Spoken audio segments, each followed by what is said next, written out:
El arte de la guerra, de Sun Tzu.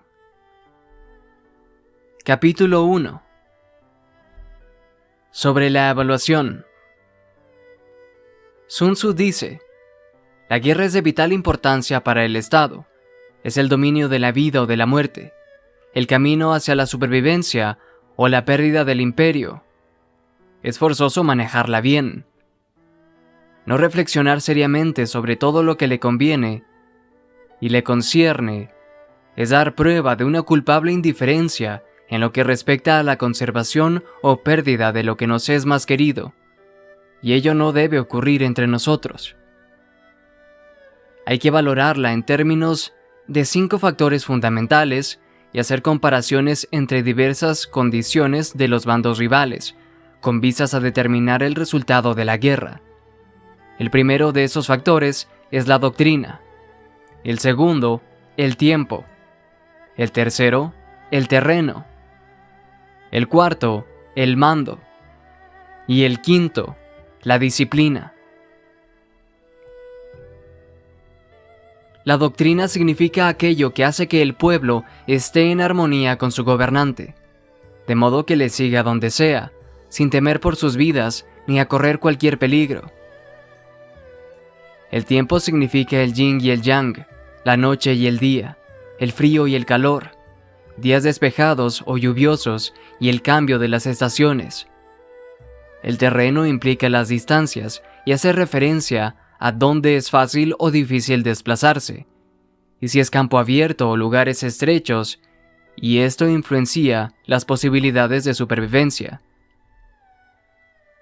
El mando ha de tener como cualidades sabiduría, sinceridad, benevolencia, coraje y disciplina.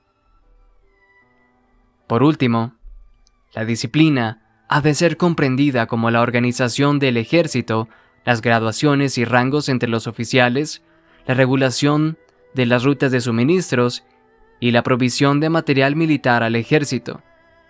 Esos 5 factores fundamentales han de ser conocidos por cada general. Aquel que los domina, vence. Aquel que no, sale derrotado. Por lo tanto, al trazar los planes, han de compararse los siguientes 7 factores, valorando cada uno con el mayor cuidado. ¿Qué dirigente es más sabio y capaz? ¿Qué comandante posee el mayor talento? ¿Qué ejército obtiene ventajas de la naturaleza y el terreno? ¿En qué ejército se observan mejor las regulaciones y las instrucciones? ¿Qué tropas son más fuertes? ¿Qué ejército tiene oficiales y tropas mejor entrenadas? ¿Qué ejército administra recompensas y castigos de forma más justa? Mediante el estudio de estos 7 factores, seré capaz de adivinar cuál de los 2 bandos saldrá victorioso y cuál será derrotado. El general que sigue mi consejo es seguro que vencerá. Ese general ha de ser mantenido al mando. Aquel que ignore mi consejo ciertamente será derrotado. Ese debe ser destituido. Tras prestar atención a mi consejo y planes, el general debe crear una situación que contribuya a su cumplimiento. Por situación, quiero decir que debe tomar en consideración la situación del campo y actuar de acuerdo con lo que le es ventajoso. El arte de la guerra se basa en el engaño. Por lo tanto, cuando es capaz de atacar, ha de aparentar incapacidad. Cuando las tropas se mueven, aparentar inactividad. Si está cerca del enemigo, ha de hacerle creer que está lejos. Si está lejos, aparentar que se está cerca. Poner cebos para atraer al enemigo. Golpear al enemigo cuando está desordenado. Prepararse contra él cuando está seguro en todas partes. Evitarle durante un tiempo cuando es más fuerte. Si tu oponente tiene un temperamento colérico, intenta irritarle. Si es arrogante, trata de fomentar su egoísmo. Si las tropas enemigas se hallan bien preparadas tras una reorganización, intenta desordenarlas. Si están unidas, siembra la disensión entre sus filas. Ataca al enemigo cuando no está preparado y aparece cuando no te espera. Esas son las claves de la victoria para la estratega. Ahora, si las estimaciones realizadas antes de la batalla indican victoria, es porque los cálculos cuidadosamente realizados muestran que tus condiciones son más favorables que las condiciones del enemigo. Si indican derrota, es porque muestran que las condiciones favorables para la batalla son menores. Con una evaluación cuidadosa, uno puede vencer. Sin ella, no puede. Muchas menos oportunidades de victoria tendrá aquel que no realiza cálculos en absoluto. Gracias a este método, se puede examinar la situación y el resultado aparece claramente. Capítulo 2. Sobre la iniciación de las acciones. Una vez comenzada la batalla, aunque estés ganando, de continuar por mucho tiempo desanimará a tus tropas y embotará tu espada. Si estás sitiando una ciudad, agotarás tus fuerzas. Si mantienes a tu ejército durante mucho tiempo en campaña, tus suministros se agotarán. Las armas son instrumentos de mala suerte. Emplearlas por mucho tiempo producirá calamidades. Como se ha dicho, los que a hierro matan, a hierro mueren. Cuando tus tropas están desanimadas, tu espada embota.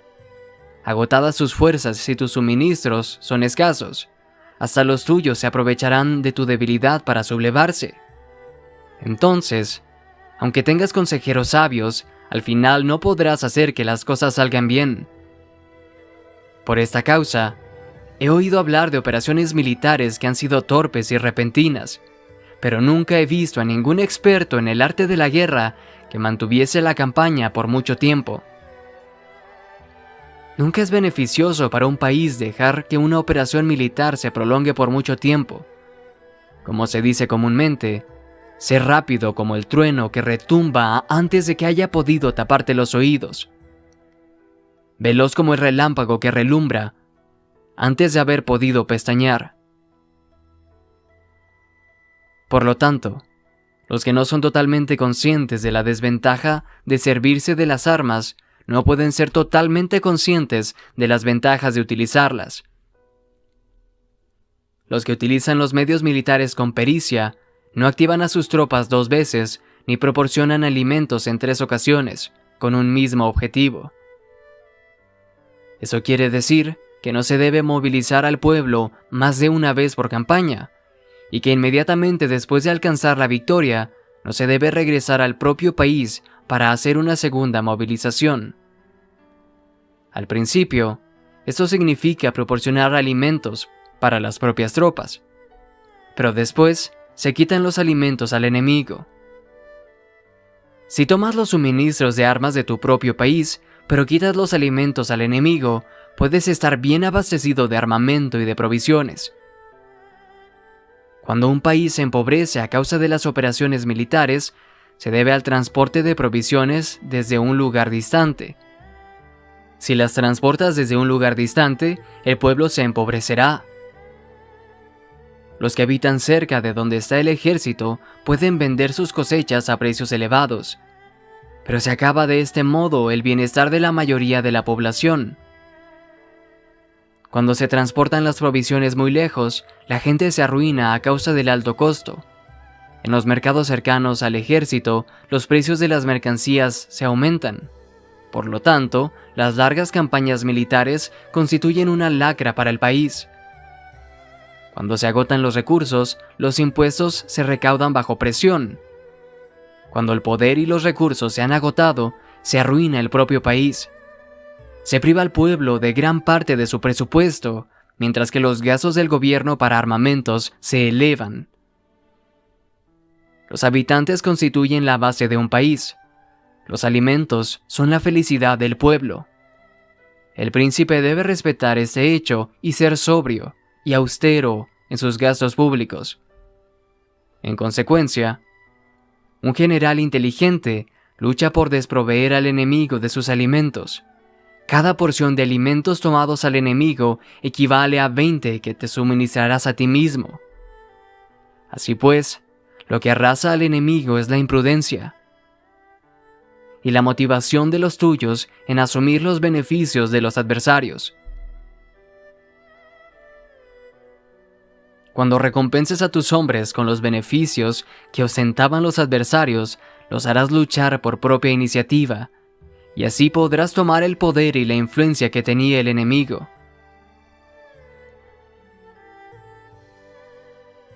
Es por esto por lo que se dice que donde hay grandes recompensas, hay hombres valientes. Por consiguiente, en una batalla de carros, recompensa primero al que tome al menos 10 carros. Si recompensas a todo el mundo, no habrá suficiente para todos. Así pues, ofrece una recompensa a un soldado para animar a todos los demás. Cambia sus colores, de los soldados enemigos hechos prisioneros. Utilízalos y mézclalos con los tuyos. Tratan bien a los soldados y préstales atención. Los soldados prisioneros deben ser bien tratados para conseguir que en el futuro luchen para ti. A eso se llama vencer al adversario e incrementar por añadidura tus propias fuerzas.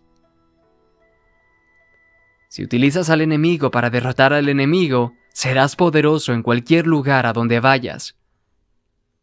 Así pues, lo más importante en una operación militar es la victoria y no la persistencia.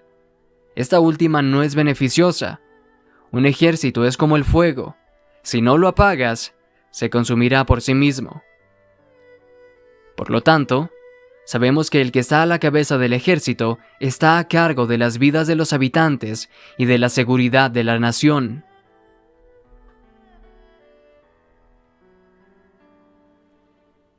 Capítulo 3. Sobre las proposiciones de la victoria y la derrota. Como regla general, es mejor conservar a un enemigo intacto que destruirlo. Capturar a sus soldados para conquistarlos y dominar a sus jefes. Un general decía: practique las artes marciales, calcula la fuerza de tus adversarios, haz que pierdan su ánimo y dirección, de manera que aunque el ejército enemigo esté intacto, sea inservible. Esto es ganar sin violencia. Si destruyes al enemigo, a su ejército, y matas a sus generales, asaltas sus defensas disparando, reúnes a una muchedumbre y usurpas un territorio, todo esto es ganar por la fuerza. Por esto, los que ganan todas las batallas no son realmente profesionales. Los que consiguen que se rindan impotentes los ejércitos ajenos sin luchar son los mejores maestros del arte de la guerra. Los guerreros superiores atacan mientras los enemigos están proyectando sus planes y luego deshacen sus alianzas. Por esto, un gran emperador decía: el que lucha por la victoria frente a espadas desnudas no es un buen general. La peor táctica es atacar a una ciudad. Asediar, acorralar a una ciudad solo se lleva a cabo como último recurso. Emplea no menos de 3 meses en preparar tus artefactos y otros 3 para coordinar los recursos para tu asedio. Nunca se debe atacar por cólera y con prisas. Es aconsejable tomarse tiempo en la planificación y coordinación del plan. Por lo tanto, un verdadero maestro de las artes marciales vence a otras fuerzas enemigas sin batalla. Conquista otras ciudades sin asediarlas y destruye a otros ejércitos sin emplear mucho tiempo. Un maestro experto en las artes marciales deshace los planes de los enemigos, estropea sus relaciones y alianzas, le corta los suministros o bloquea su camino, venciéndole mediante esas tácticas sin necesidad de luchar. Es imprescindible luchar contra todas las facciones enemigas para obtener una victoria completa, de manera que su ejército no quede acuartelado y el beneficio sea total. Esa es la ley del asedio estratégico. La victoria completa se produce cuando el ejército no lucha. La ciudad no es asediada. La destrucción no se prolonga durante mucho tiempo, y en cada caso, el enemigo es vencido por el empleo de la estrategia. Así pues, la regla de la utilización de la fuerza es la siguiente. Si tus fuerzas son 10 veces superiores a las del adversario, rodéalo. Si son 5 veces superiores, atácalo. Si son 2 veces superiores, divídelo. Si tus fuerzas son iguales en número, lucha si te es posible. Si tus fuerzas son inferiores, mantente continuamente en guardia, pues el más pequeño fallo te acarrearía las peores consecuencias. Trata de mantenerte al abrigo y evita en lo posible un enfrentamiento abierto con él. La prudencia y la firmeza de un pequeño número de personas puede llegar a cansar y a dominar incluso a numerosos ejércitos. Este consejo se aplica en los casos en que todos los factores son equivalentes. Si tus fuerzas están en orden mientras que las suyas están inmersas en el caos, si tú y tus fuerzas están con ánimo y ellos desmoralizados, entonces, aunque sean más numerosos, puedes entrar en batalla.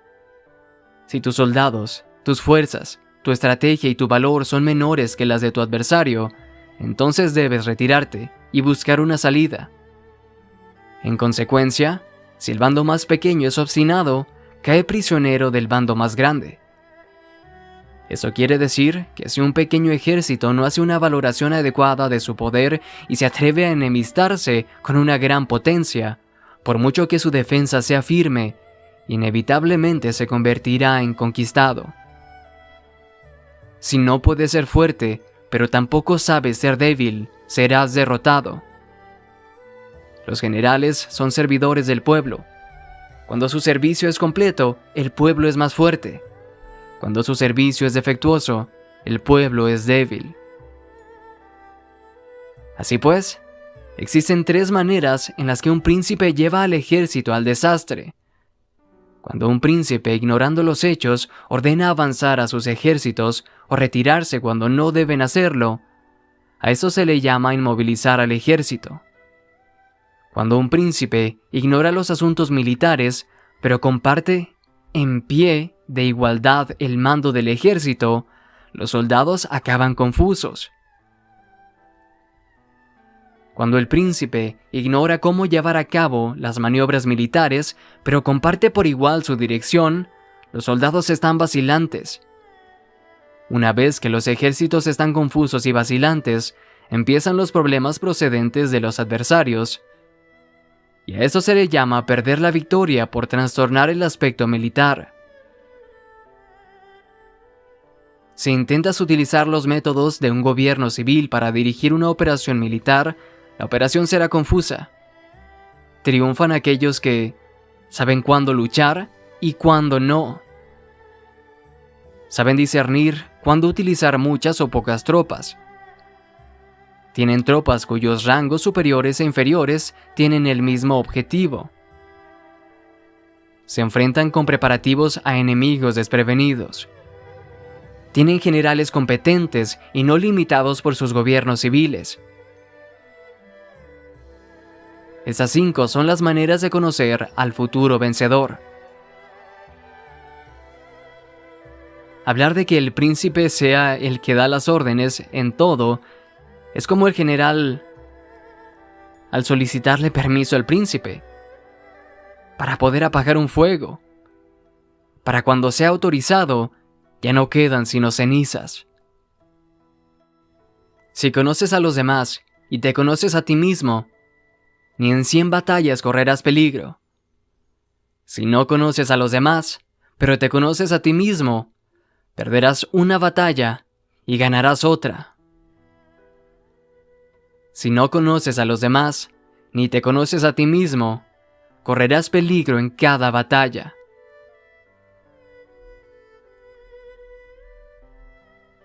Capítulo 4. Sobre la medida en la disposición de los medios. Antiguamente, los guerreros expertos se hacían a sí mismos invencibles en primer lugar, y después aguardaban para descubrir la vulnerabilidad de sus adversarios. Hacerte invencible significa conocerte a ti mismo. Aguardar para descubrir la vulnerabilidad del adversario. Esto significa conocer a los demás. La invencibilidad está en uno mismo, la vulnerabilidad en el adversario. Por esto, los guerreros expertos pueden ser invencibles, pero no pueden hacer que sus adversarios sean vulnerables. Si los adversarios no tienen orden de batalla sobre el que informarse, ni negligencias o fallos de los que aprovecharse, ¿cómo puedes vencerlos aunque estén bien pertrechados? Por esto es por lo que se dice que la victoria puede ser percibida, pero no fabricada. La invencibilidad es una cuestión de defensa, la vulnerabilidad una cuestión de ataque. Mientras no hayas observado vulnerabilidades en el orden de batalla de los adversarios, oculta tu propia formación de ataque y prepárate para ser invencible, con la finalidad de preservarte. Cuando los adversarios tienen órdenes de batalla vulnerables, es el momento de salir a atacarlos. La defensa es para tiempos de escasez, el ataque para tiempos de abundancia. Los expertos en defensa se esconden en las profundidades de la tierra. Los expertos en maniobras de ataque se esconden en las más elevadas alturas del cielo. De esa manera pueden protegerse y lograr la victoria total. En situaciones de defensa, acalláis las voces y borráis las huellas, escondidos como fantasmas y espíritus bajo tierra, invisibles para todo el mundo. En situaciones de ataque, vuestro movimiento es rápido y vuestro grito fulgurante, veloz como el trueno y el relámpago. Para los que no se puede uno preparar, aunque vengan del cielo. Prever la victoria, cuando cualquiera la puede conocer, no constituye verdadera destreza. Todo el mundo elogia la victoria ganada en batalla, pero esa victoria no es realmente tan buena. Todo el mundo elogia la victoria en la batalla, pero lo verdaderamente deseable es poder ver al mundo de lo sutil y darte cuenta del mundo de lo oculto, hasta el punto de ser capaz de alcanzar la victoria donde no existe forma. No se requiere mucha fuerza para levantar un cabello. No es necesario tener una vista aguda para ver el sol y la luna. Ni se necesita tener mucho oído para escuchar el retumbar del trueno. Lo que todo el mundo conoce no se llama sabiduría. La victoria sobre los demás obtenida por medio de la batalla no se considera una buena victoria. En la antigüedad, los que eran conocidos como buenos guerreros vencían cuando era fácil vencer. Si solo eres capaz de asegurar la victoria tras enfrentarte a un adversario en un conflicto armado, esa victoria es una dura victoria. Si eres capaz de ver lo sutil y de darte cuenta de lo oculto, irrumpiendo antes del orden de batalla, la victoria así obtenida es una victoria fácil. En consecuencia, las victorias de los buenos guerreros no destacan por su inteligencia o su bravura. Así pues, las victorias que ganan en batalla no son debidas a la suerte. Las victorias no son casualidades, sino que son debidas a haberse situado previamente en posición de poder ganar con seguridad, imponiéndose sobre los que ya han perdido de antemano. La gran sabiduría no es algo obvio. El mérito grande no se anuncia. Cuando eres capaz de ver lo sutil, es fácil ganar. ¿Qué tiene esto que ver con la inteligencia o la bravura? Cuando se resuelven los problemas antes de que surjan, ¿quién llama a eso inteligencia? Cuando hay victorias sin batalla, ¿quién habla de bravura? Así pues, los buenos guerreros toman posición en un terreno en el que no pueden perder, y no pasan por alto las condiciones que hacen a su adversario proclive a la derrota. En consecuencia, un ejército victorioso gana primero y entabla la batalla después. Un ejército derrotado lucha primero e intenta obtener la victoria después. Esa es la diferencia entre los que tienen estrategia y los que tienen planes premeditados. Los que utilizan bien las armas cultivan el camino y observan las leyes. Así pueden gobernar prevaleciendo sobre los corruptos. servirse de la armonía para desvanecer la oposición, no atacar un ejército inocente, no ser prisioneros o tomar botín para donde pasa el ejército, no cortar los árboles ni contaminar los pozos, limpiar y purificar los templos de las ciudades y montañas del camino que atraviesas, no repetir los errores de una civilización decadente. A todo esto se le llama el camino y sus leyes. Cuando el ejército está estrictamente disciplinado, hasta el punto en que los soldados morirían antes que desobedecer las órdenes y las recompensas, y los castigos merecen confianza, y están bien establecidos. Cuando los jefes y oficiales son capaces de actuar de esta forma, pueden vencer a un príncipe enemigo corrupto. Las reglas militares son 5: medición, valoración, cálculo, comparación y victoria. El terreno da lugar a las mediciones. Estas dan lugar a la valoración, las valoraciones a los cálculos, estos a las comparaciones, y las comparaciones dan lugar a las victorias. Mediante las comparaciones de las dimensiones puedes conocer dónde se halla la victoria o la derrota. En consecuencia, un ejército victorioso es como 1 kilo comparado con 1 gramo. Un ejército derrotado es como 1 gramo comparado con 1 kilo.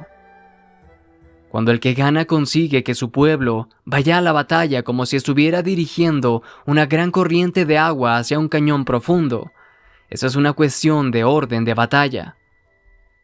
Cuando el agua se acumula en un cañón profundo, nadie quiere medir su cantidad. Lo mismo que nuestra defensa no muestra su forma. Cuando se suelta el agua, se precipita hacia abajo como un torrente, de manera tan irresistible como nuestro propio ataque.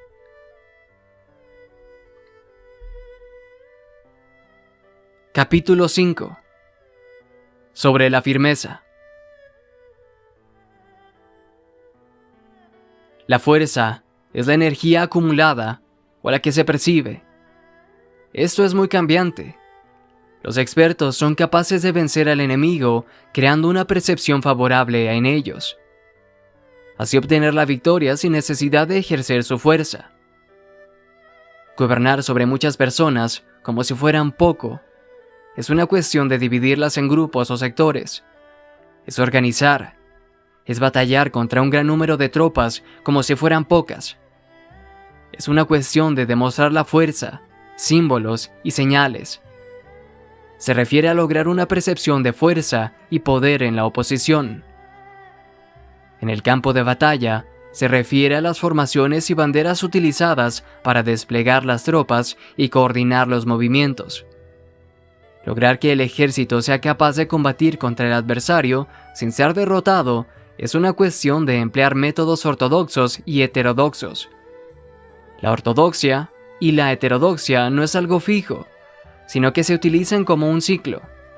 Un emperador que fue un famoso guerrero y administrador hablaba de manipular las percepciones de los adversarios sobre lo que es ortodoxo y heterodoxo, y después atacar inesperadamente, combinando ambos métodos hasta convertirlo en uno, volviéndose así indefinible para el enemigo. Que el efecto de las fuerzas sea como el de piedras arrojadas sobre huevos. Es una cuestión de lleno y vacío. Cuando induces a los adversarios a atacarte en tu territorio, su fuerza siempre está vacía, en desventaja. Mientras que no compitas en lo que son los mejores, tu fuerza siempre estará llena. Atacar con lo vacío contra lo lleno es como arrojar piedras sobre huevos. Te aseguro que se rompen. Cuando se entabla una batalla de manera directa, la victoria se gana por sorpresa. El ataque directo es ortodoxo. El ataque indirecto es heterodoxo. Solo hay 2 clases de ataques en la batalla: el extraordinario por sorpresa y el directo, ordinario. Pero sus variantes son innumerables. Lo ortodoxo y lo heterodoxo se originan recíprocamente, como un círculo sin comienzo ni fin. ¿Quién podría agotarlos? Cuando la velocidad del agua que fluye alcanza el punto en el que puede mover las piedras, esa es la fuerza directa.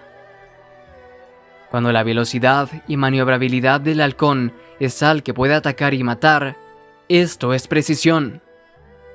Lo mismo ocurre con los guerreros expertos. Su fuerza es rápida, su precisión certera. Su fuerza es como disparar una catapulta. Su precisión es dar en el objetivo previsto y causar el efecto esperado. El desorden llega del orden. La cobardía surge del valor. La debilidad brota de la fuerza. Si quieres fingir desorden para convencer a tus adversarios y distraerlos, primero tienes que organizar el orden, porque solo entonces puedes crear un desorden artificial. Si quieres fingir cobardía para conocer la estrategia de los adversarios, primero tienes que ser extremadamente valiente, porque solo entonces puedes actuar como tímido de manera artificial. Si quieres fingir debilidad para inducir la arrogancia en tus enemigos, primero has de ser extremadamente fuerte, porque solo entonces puedes pretender ser débil. El orden y el desorden son una cuestión de organización. La cobardía es una cuestión de valentía, y la de ímpetu, la fuerza y la debilidad son una cuestión de la formación en la batalla. Cuando un ejército tiene la fuerza del ímpetu, percepción, incluso el tímido se vuelve valiente. Cuando pierde la fuerza del ímpetu, incluso el valiente se convierte en tímido. Nada está fijado en las leyes de la guerra. Esas se desarrollan sobre la base del ímpetu. Con astucia se puede anticipar y lograr que los adversarios se convenzan a sí mismos cómo proceder y moverse. Les ayuda a caminar por el camino que les traza. Hace moverse a los enemigos con la perspectiva del triunfo, para que caigan en la emboscada. Los buenos guerreros buscan la efectividad en la batalla a partir de la fuerza del ímpetu, percepción, y no dependen solo de la fuerza de sus soldados. Son capaces de escoger a la mejor gente, desplegarlos adecuadamente y dejar que la fuerza del ímpetu logre sus objetivos.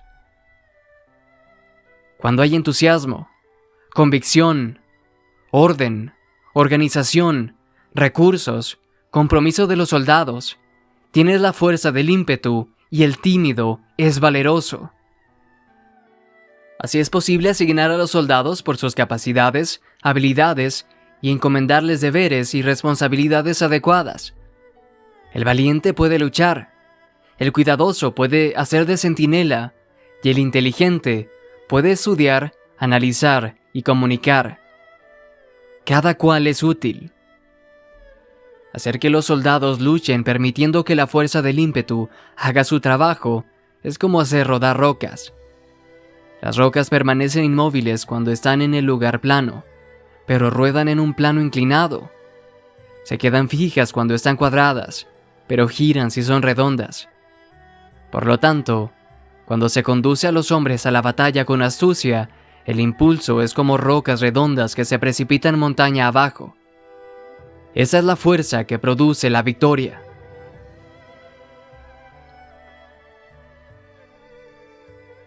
Capítulo 6. Sobre lo lleno y lo vacío. Los que anticipan se preparan y llegan primero al campo de batalla y esperan al adversario. Esos están en posición descansada. Los que llegan los últimos al campo de batalla, los que improvisan y entablan la lucha quedan agotados. Los buenos guerreros hacen que los adversarios vengan a ellos y de ningún modo se dejan atraer fuera de su fortaleza. Si haces que los adversarios vengan a ti para combatir, su fuerza estará siempre vacía. Si no sales a combatir, tu fuerza estará siempre llena. Este es el arte de vaciar a los demás y de llenarte a ti mismo. Lo que impulsa a los adversarios a venir hacia ti por propia decisión es la perspectiva de ganar. Lo que desanima a los adversarios de ir hacia ti es la probabilidad de sufrir daños. Cuando los adversarios están en posición favorable, debes cansarlos. Cuando estén bien alimentados, cortar los suministros. Cuando están descansando, hacer que se pongan en movimiento. Ataca inesperadamente, haciendo que los adversarios se agoten corriendo para salvar sus vidas.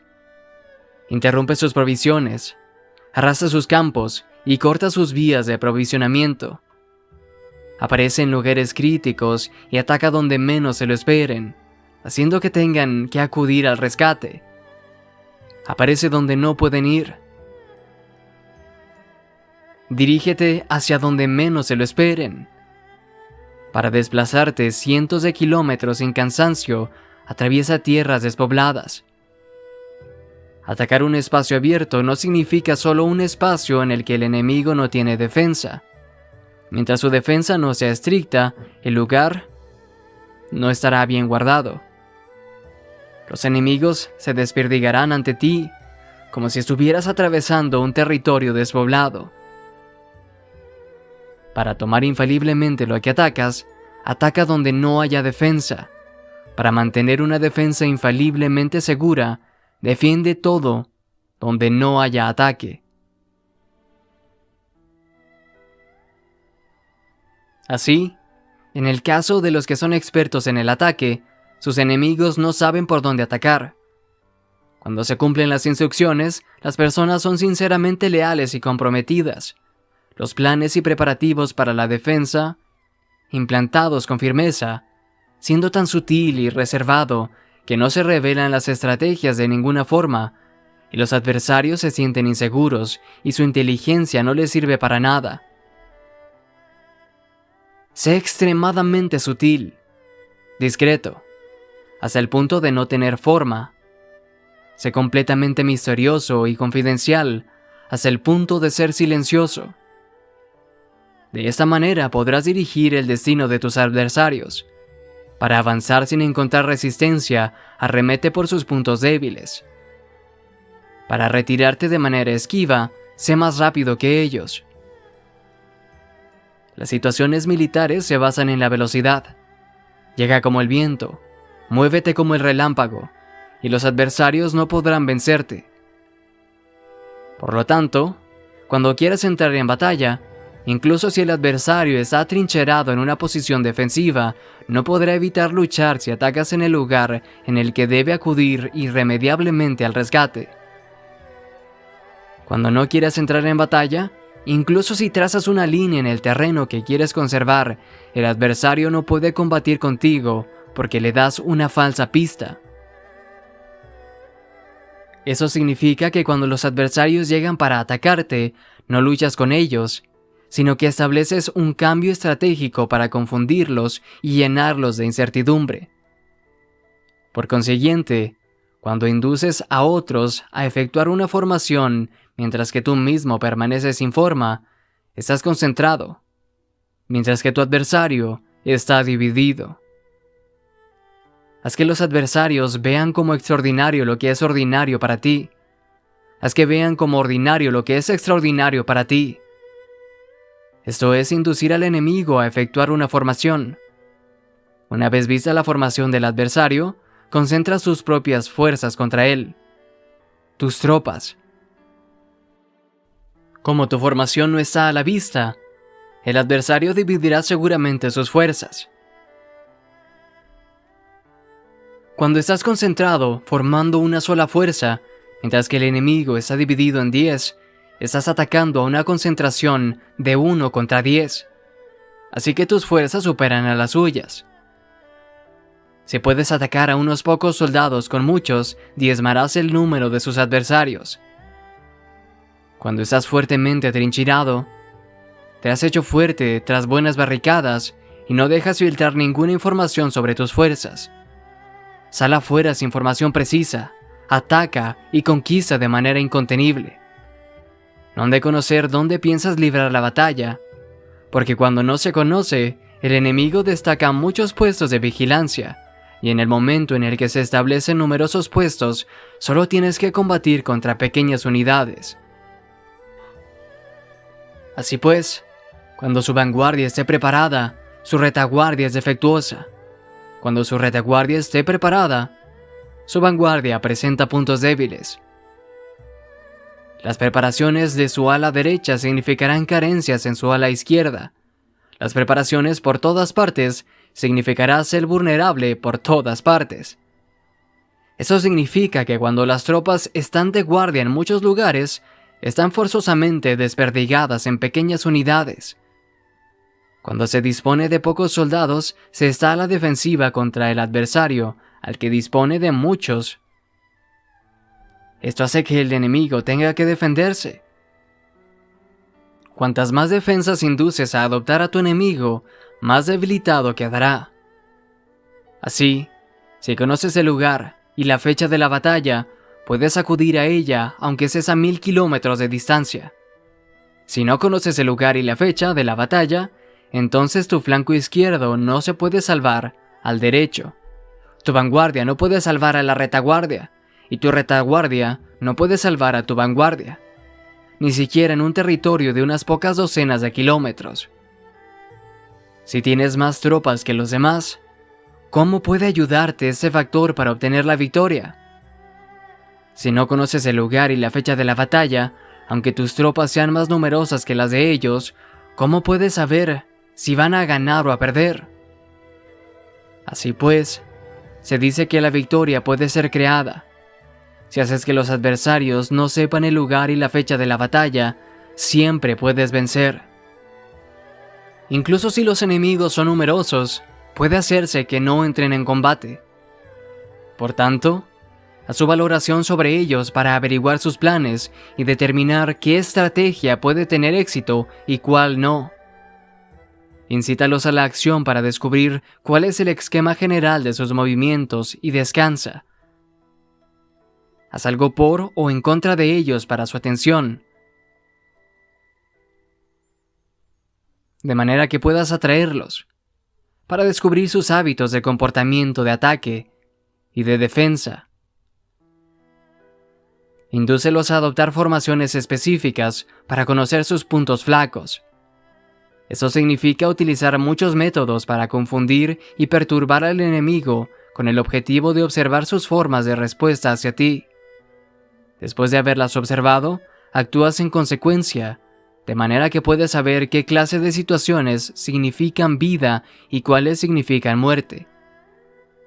Pruébalos para averiguar sus puntos fuertes y sus puntos débiles. Por lo tanto, el punto final de la formación de un ejército es llegar a la no forma. Cuando no tienes forma, los informadores no pueden descubrir nada, ya que la información no puede crear una estrategia. Una vez que no tienes una forma perceptible, no dejas huellas que pueden ser seguidas. Los informadores no encuentran ninguna grieta por donde mirar, y los que están a cargo de la planificación no pueden establecer ningún plan realizable. La victoria sobre multitudes mediante formaciones precisas deben ser desconocidas para las multitudes. Todo el mundo conoce la formación mediante la que resultó vencedor, pero nadie conoce la forma mediante la que aseguró la victoria. En consecuencia, la victoria en la guerra no es repetitiva, sino que adapta su forma continuamente. Determinar los cambios apropiados significa no repetir las estrategias previas para obtener así la victoria. Para lograrla, puedo adaptarme desde el principio a cualquier formación que los adversarios puedan adoptar. Las formaciones son como el agua. La naturaleza del agua es evitar lo alto e ir hacia abajo. La naturaleza de los ejércitos es evitar lo lleno y atacar lo vacío. El flujo del agua está determinado para la tierra. La victoria viene determinada por el adversario. Así pues, un ejército no tiene formación constante, lo mismo que el agua no tiene forma constante. Se llama genio a la capacidad de obtener la victoria cambiando y adaptándose según el enemigo.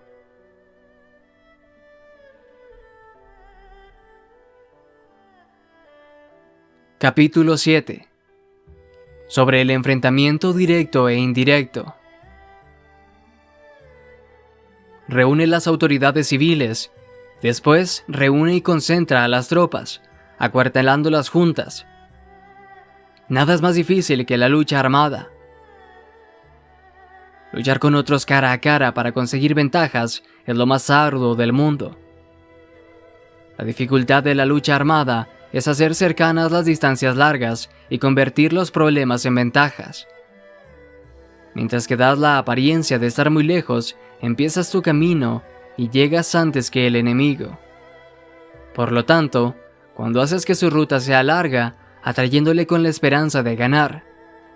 Cuando emprendes la marcha después que los otros y llegas antes que ellos, conoces la estrategia de hacer que las distancias sean cercanas. Sírvete de una unidad especial para engañar al enemigo, atrayéndole a una falsa persecución, haciéndole creer que el grueso de tus fuerzas está muy lejos. Entonces, lanza tus fuerzas de ataque sorpresa que llega antes, aunque emprendió el camino después. Por consiguiente, la lucha armada puede ser provechosa y puede ser peligrosa. Para el experto es provechosa, para el inexperto, peligrosa.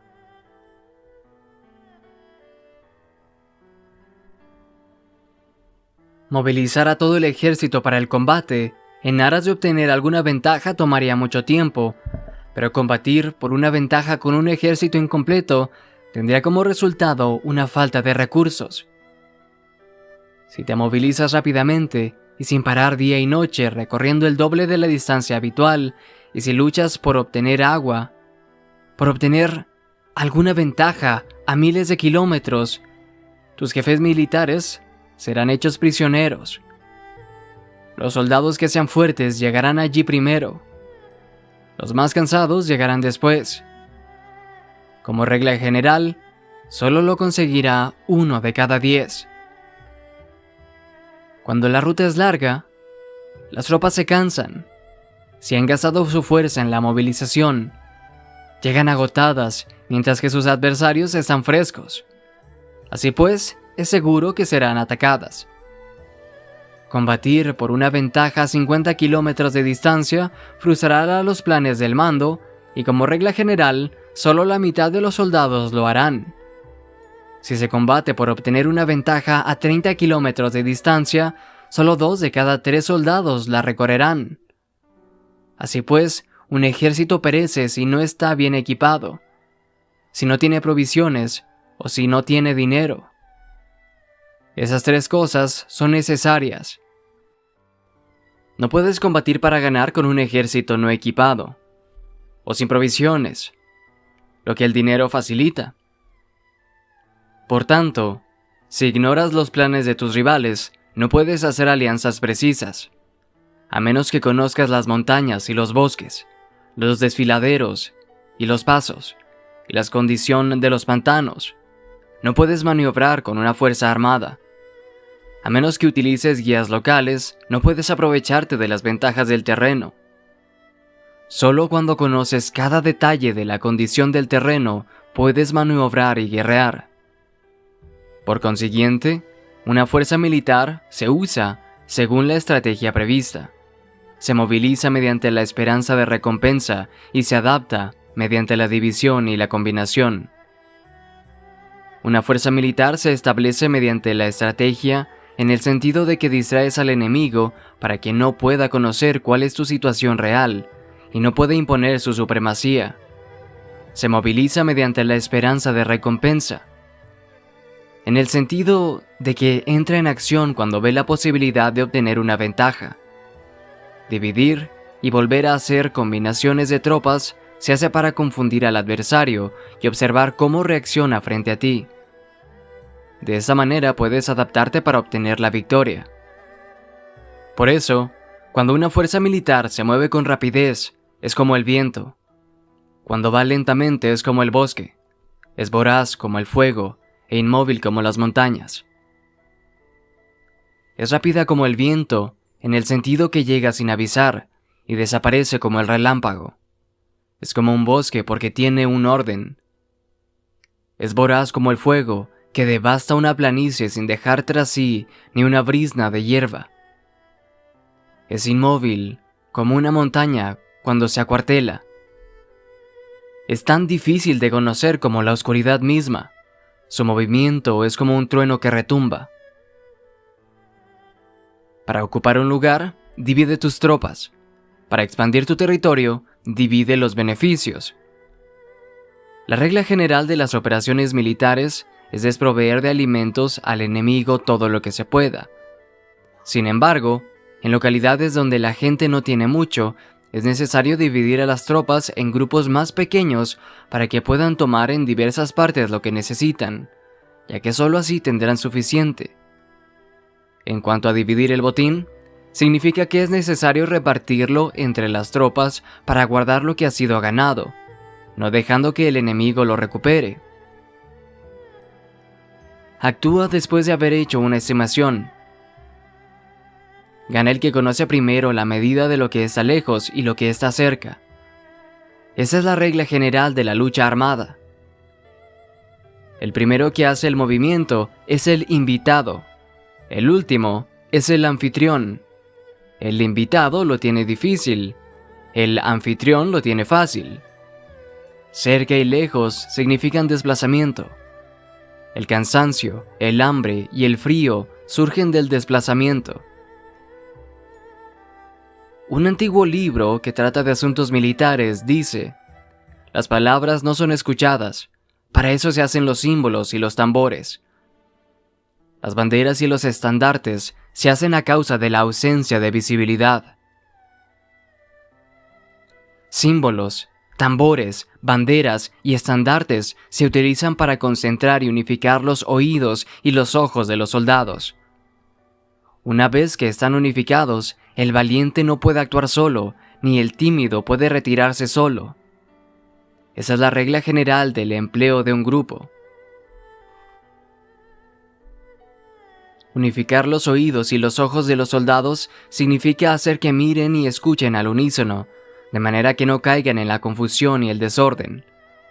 Las señales se utilizan para indicar direcciones e impedir que los individuos vayan a donde se les antoje. Así pues, en batallas nocturnas utiliza fuegos y tambores, y en batallas diurnas sírvete de banderas y estandartes para manipular los oídos y los ojos de los soldados. Utiliza muchas señales para confundir las percepciones del enemigo y hacerle temer tu temible poder militar. De esta forma, haces desaparecer la energía de sus ejércitos y desmoralizas a sus generales. En primer lugar, has de ser capaz de mantenerte firme en tu propio corazón. Solo entonces puedes desmoralizar a los generales enemigos. Por esto, la tradición afirma que los habitantes de otros tiempos tenían la firmeza para desmoralizar, y la antigua ley de los que conducían carros de combate decía que cuando la mente original es firme, la energía fresca es victoriosa.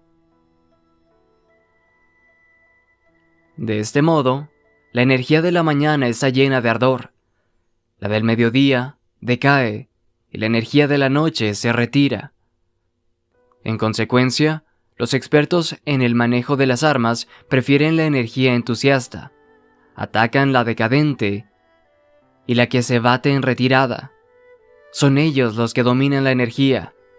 Cualquier débil en el mundo se dispone a combatir en un minuto si se siente animado, pero cuando se trata realmente de tomar las armas y de entrar en batalla, es poseído por la energía. Cuando esta energía se desvanece, se detendrá, estará asustado y se arrepentirá de haber comenzado. La razón por la que esta clase de ejércitos miran por encima del hombro enemigos fuertes, lo mismo que miran a las doncellas vírgenes, es porque se están aprovechando de su agresividad, estimulada por cualquier causa. Utilizar el orden para enfrentarse al desorden. Utilizar la calma para enfrentarse con los que se agitan. Esto es dominar el corazón. A menos que tu corazón esté totalmente abierto y tu mente en orden, no puedes esperar ser capaz de adaptarte a responder sus límites, sin ningún límite. A manejar los acontecimientos de manera infalible, a enfrentarte a dificultades graves e inesperadas sin turbarte, dirigiendo cada cosa sin confusión. Dominar la fuerza es esperar a los que vienen de lejos, aguardar con toda comodidad a los que se están fatigando, a los que se han fatigado, y con el estómago saciado a los hambrientos. Eso es lo que se quiere decir cuando se habla de atraer a otros hacia donde estás, al tiempo que evitas ser inducido a ir hacia donde están ellos. Evitar la confrontación contra formaciones de combate bien ordenadas y no atacar grandes batallones constituye el dominio de la adaptación. Por tanto, la regla general de las operaciones militares es no enfrentarse a una gran montaña ni oponerse al enemigo de espaldas a esta. Esto significa que si los adversarios están en un terreno elevado, no debes atacarles cuesta arriba, y que cuando efectúan una carga cuesta abajo, no debes hacerles frente. No persigas a los enemigos cuando finjan una retirada, ni ataques tropas expertas. Si los adversarios huyen de repente antes de agotar su energía, seguramente hay emboscadas esperándote para atacar a tus tropas. En este caso, debes retener a tus oficiales para que no se lancen en su persecución. No consumas la comida de sus soldados. Si el enemigo abandona de repente sus provisiones, estas han de ser probadas antes de ser comidas, en caso de que estén envenenadas. No detengas a ningún ejército que esté en camino a su país. Bajo esas circunstancias, un adversario luchará hasta la muerte. Hay que dejarle una salida a un ejército rodeado. Muéstrales una manera de salvar la vida para que no estén dispuestos a luchar hasta la muerte, y así podrás aprovecharte para atacarles. No presiones a un enemigo desesperado. Un animal agotado seguirá luchando, pues esa es la ley de la naturaleza. Esas son las leyes de las operaciones militares.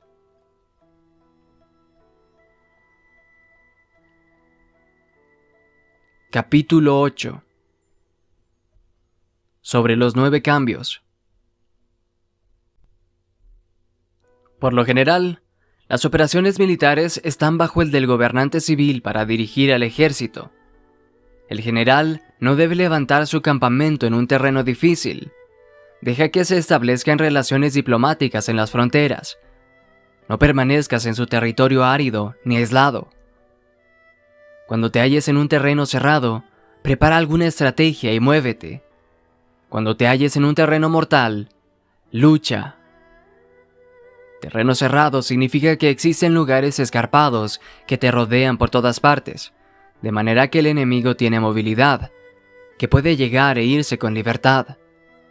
Pero a ti te es difícil salir y volver. Cada ruta debe ser estudiada para que sea la mejor. Hay rutas que no debes usar, ejércitos que no han de ser atacados, ciudades que no deben ser rodeadas, terrenos sobre los que no se debe combatir y órdenes de gobernantes civiles que no deben ser obedecidas. En consecuencia, los generales que conocen las variables posibles para aprovecharse del terreno saben cómo manejar las fuerzas armadas. Si los generales no saben cómo adaptarse de manera ventajosa, aunque conozcan la condición del terreno, no pueden aprovecharse de él. Si están al mando de ejércitos, pero ignoran las artes de la total adaptabilidad, aunque conozcan el objetivo a lograr, no pueden hacer que los soldados luchen por él. Si eres capaz de ajustar la campaña, cambia conforme al ímpetu de las fuerzas. Si haces esto, entonces la ventaja no cambia. Y los únicos que son perjudicados son los enemigos. Por esta razón, no existe una estructura permanente. Si puedes comprender totalmente este principio, puedes hacer que los soldados actúen en la mejor forma posible. Por lo tanto, Las consideraciones de la persona inteligente siempre incluyen el analizar objetivamente el beneficio y el daño. Cuando considera el beneficio, su acción se expande. Cuando considera el daño, sus problemas pueden resolverse. El beneficio y el daño son interdependientes, y los sabios los tienen en cuenta. Por ello, lo que retiene a los adversarios es el daño. Lo que les mantiene ocupados es la acción, y lo que les motiva es el beneficio. Cansa a los enemigos manteniéndolos ocupados y no dejándoles respirar. Pero antes de lograrlo, tienes que realizar previamente tu propia labor. Esa labor consiste en desarrollar un ejército fuerte, un pueblo próspero, una sociedad armoniosa y una manera ordenada de vivir. Así pues, la norma general de las operaciones militares consiste en no contar con que el enemigo no acuda, sino confiar en tener los medios de enfrentarte a él. No contar con que el adversario no ataque, sino confiar en poseer lo que no puede ser atacado. Si puedes recordar siempre el peligro cuando estás a salvo y el caos en tiempos de orden, permanece atento al peligro y al caos mientras no tengan forma todavía, y evítalos antes de que se presenten. Esa es la mejor estrategia de todas. Por esto, existen 5 rasgos que son peligrosos en los generales. Los que están dispuestos a morir pueden perder la vida. Los que quieren preservar la vida pueden ser hechos prisioneros. Los que son dados a los apasionamientos irracionales pueden ser ridiculizados. Los que son muy puritanos pueden ser deshonrados. Los que son compasivos pueden ser turbados. Si te presentas en un lugar que con toda seguridad los enemigos se precipitarán a defender, las personas compasivas se apresurarán invariablemente a rescatar a sus habitantes, causándose a sí mismos problemas y cansancio. Esos son 5 rasgos que constituyen defectos en los generales y que son desastrosos para las operaciones militares. Los buenos generales son de otra manera. Se comprometen hasta la muerte, pero no se aferran a la esperanza de vivir. Actúan de acuerdo con los acontecimientos, en forma racional y realista, sin dejarse llevar por las emociones ni estar sujetos a quedar confundidos. Cuando ven una buena oportunidad, son como tigres. En caso contrario, cierran sus puertas. Su acción y su no acción son cuestiones de estrategia, y no pueden ser complacidos ni enfadados.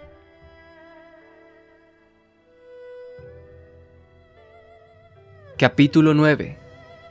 Sobre la distribución de los medios. Las maniobras militares son el resultado de los planes y las estrategias en la manera más ventajosa para ganar. Determinan la movilidad y la efectividad de las tropas. Si vas a colocar tu ejército en posición de observar al enemigo, atraviesa rápido las montañas y vigílalos desde un valle. Considera el efecto de la luz y mantente en la posición más elevada del valle. Cuando combatas en una montaña, ataca desde arriba hacia abajo y no al revés. Combate estando cuesta abajo y nunca cuesta arriba. Evita que el agua divida tus fuerzas. Aléjate de las condiciones desfavorables, lo antes que te sea posible. No te enfrentes a los enemigos dentro del agua. Es conveniente dejar que pasen la mitad de tus tropas y en ese momento dividirlas y atacarlas. No te sitúes río abajo. No camines en contra de la corriente, ni en contra del viento.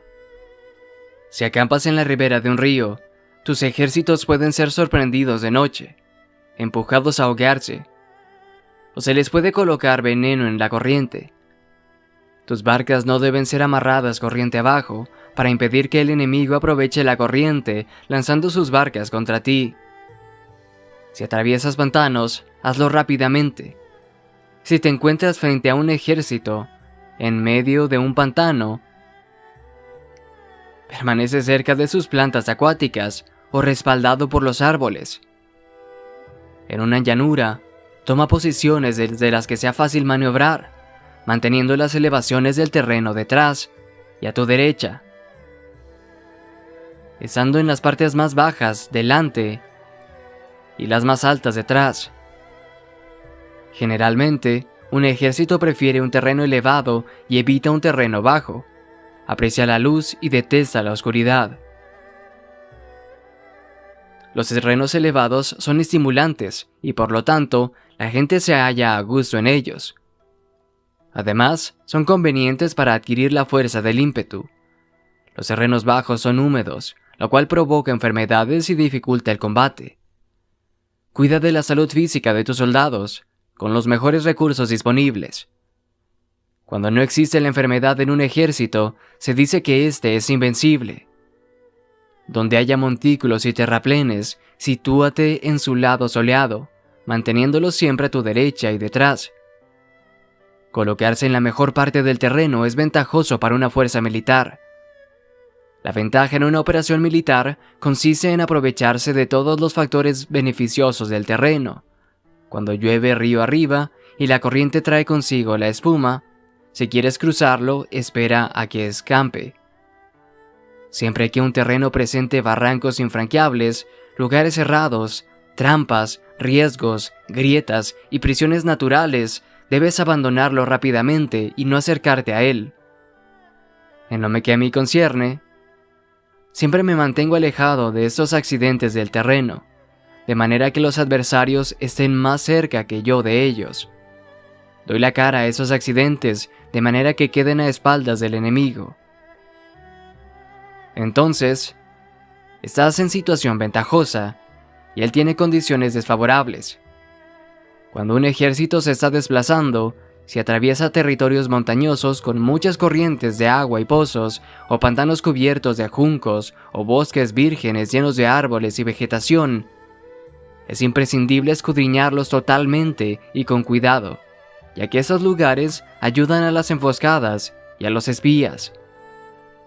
Es esencial bajar del caballo y escudriñar el terreno, por si existen tropas escondidas para tenderte una emboscada. También podría ser que hubiera espías al acecho observándote y escuchando tus instrucciones y movimientos. Cuando el enemigo se acerca, pero permanece en calma, quiere decir que se halla en una posición fuerte. Cuando está lejos pero intenta provocar hostilidades, quiere que avances. Si además su posición es accesible, eso quiere decir que le es favorable. Si un adversario no conserva la oposición que le es favorable por las condiciones del terreno y se sitúa en otro lugar conveniente, debe ser porque existe alguna ventaja táctica para obrar de esta manera. Si se mueven los árboles, es que el enemigo se está acercando. Si hay obstáculos entre los matorrales, es que has tomado un mal camino. La idea de poner muchos obstáculos entre la maleza es hacerte pensar que existen tropas emboscadas escondidas en medio de ella. Si los pájaros alzan el vuelo, hay tropas emboscadas en un lugar. Si los animales están asustados, existen tropas atacantes. Si se elevan columnas de polvo altas y espesas, hay carros que se están acercando. Si son bajas y anchas, se acercan soldados a pie. Humaredas esparcidas significa que se está cortando leña. Pequeñas polvaredas que van y vienen, indicando que hay que levantar el campamento. Si los emisarios del enemigo pronuncian palabras humildes mientras que éste incrementa sus preparativos de guerra, eso quiere decir que va a avanzar. Cuando se pronuncian palabras altisonantes y se avanza ostentosamente, es señal de que el enemigo se va a retirar.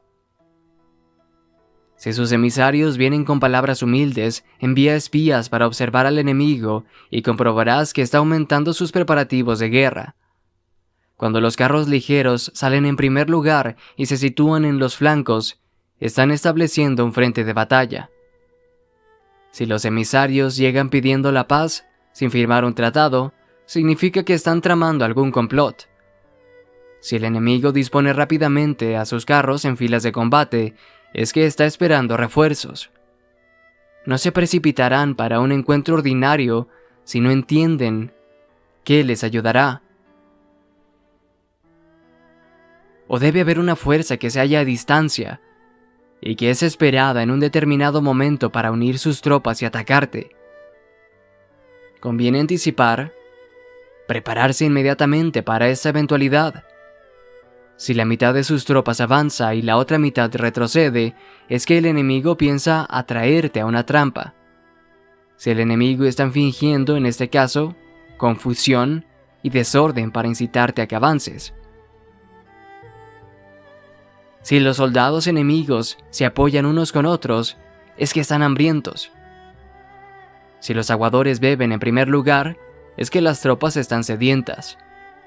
Si el enemigo ve una ventaja pero no la aprovecha, es que está cansado. Si los pájaros se reúnen en el campo enemigo, es que el lugar está vacío. Si hay pájaros sobrevolando una ciudad, el ejército ha huido. Si se producen llamadas nocturnas, es que los soldados enemigos están atemorizados, tienen miedo y están inquietos, y por eso se llaman unos a otros. Si el ejército no tiene disciplina, eso quiere decir que el general no es tomado en serio. Si los estandartes se mueven, es que está sumido en la confusión. Las señales se utilizan para unificar al grupo. Así pues, si se desplaza de acá para allá sin orden ni concierto, significa que sus filas están confusas. Si sus emisarios muestran irritación, significa que están cansados. Si matan sus caballos para obtener carne, es que los soldados carecen de alimentos. Cuando no tienen marmitas y no vuelven a su campamento, son enemigos completamente desesperados. Si se producen murmuraciones, faltas de disciplina y los soldados hablan mucho entre sí, quiere decir que se ha perdido la lealtad de la tropa. Las murmuraciones describen la expresión de los verdaderos sentimientos. Las faltas de disciplina indican problemas con los superiores. Cuando el mando ha perdido la lealtad de las tropas, los soldados se hablan con franqueza entre sí sobre los problemas con sus superiores. Si se otorgan numerosas recompensas, es que el enemigo se halla en un callejón sin salida. Cuando se ordenan demasiados castigos, es que el enemigo está desesperado. Cuando la fuerza de su ímpetu está agotada, otorgan constantes recompensas para tener contentos a los soldados, para evitar que se rebelen en masa. Cuando los soldados están tan agotados que no pueden cumplir las órdenes, son castigados una y otra vez para restablecer la autoridad. Ser violento al principio y terminar después temiendo a los propios soldados es el colmo de la ineptitud. Los emisarios que acuden con actitud conciliadora indican que el enemigo quiere una tregua. Si las tropas enemigas se enfrentan a ti con ardor, pero demoran el momento de entrar en combate sin abandonar, no obstante el terreno, has de observarlos cuidadosamente. Están preparando un ataque sorpresa. En asuntos militares, no es necesariamente más beneficioso ser superior en fuerzas, solo evitar actuar con violencia innecesaria. Es suficiente con consolidar tu poder, hacer estimaciones sobre el enemigo y conseguir reunir tropas. Eso es todo. El enemigo que actúa aisladamente, que carece de estrategia y que toma a la ligera a sus adversarios, inevitablemente acabará siendo derrotado. Si tu plan no contiene una estrategia de retirada o posterior al ataque, sino que confías exclusivamente en la fuerza de tus soldados y tomas a la ligera a tus adversarios, sin valorar su condición, con toda seguridad caerás prisionero. Si se castiga a los soldados antes de haber conseguido que sean leales al mando, no obedecerán, y si no obedecen, serán difíciles de emplear. Tampoco podrán ser empleados si no se lleva a cabo ningún castigo, incluso después de haber obtenido su lealtad. Cuando existe un sentimiento subterráneo de aprecio y confianza, y los corazones de los soldados están ya vinculados al mando, si se relaja la disciplina, los soldados se volverán arrogantes y será imposible emplearlos. Por lo tanto, dirígelos mediante el arte civilizado y unifícalos mediante las artes marciales. Eso significa una victoria continua. Arte civilizado significa humanidad, y artes marciales significan reglamentos. Mándalos con humanidad y benevolencia. Unifícalos de manera estricta y firme. Cuando la benevolencia y la firmeza son evidentes, es posible estar seguro de la victoria. Cuando las órdenes se dan de manera clara, sencilla y consecuente a las tropas, éstas las aceptan. Cuando las órdenes son confusas, contradictorias y cambiantes, las tropas no las aceptan o no las entienden. Cuando las órdenes son razonables, justas, sencillas, claras y consecuentes, existe una satisfacción recíproca entre el líder y el grupo.